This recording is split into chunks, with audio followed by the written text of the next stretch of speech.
আসসালামু আলাইকুম। আজকে আমরা দেখব কিভাবে জাপানি ভাষায় ৭ দিনের নাম পড়া যায়। তো কথা না বাড়িয়ে চলুন শুরু করি। প্রথমেই যেটা আছে সেটা হচ্ছে এই সাইনগুলো দেখে আপনি বুঝতে পারবেন। এই সাইনটার মানে হচ্ছে গেতসিওবি। হ্যাঁ, গেতসিওবি। গেতসিওবি মানে হচ্ছে সোমবার। কাইয়োবি। কাইয়োবি মানে হচ্ছে মঙ্গলবার। সুইয়োবি। সুইয়োবি মানে হচ্ছে বুধবার। মকুইয়োবি।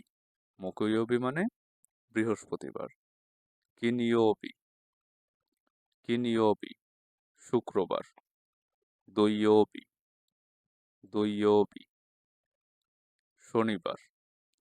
নিচিয়োবি। নিচিয়োবি মানে রবিবার। তাহলে এদিক থেকে যদি আমরা দেখি, নিচিয়োবি,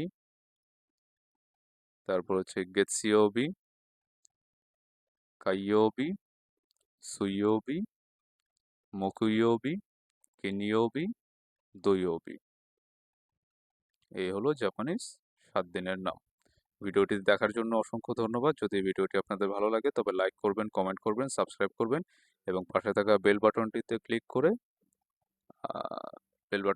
ক্লিক করে রাখবেন যেন নতুন ভিডিও সবার আগে পেতে পারেন। আল্লাহ হাফেজ।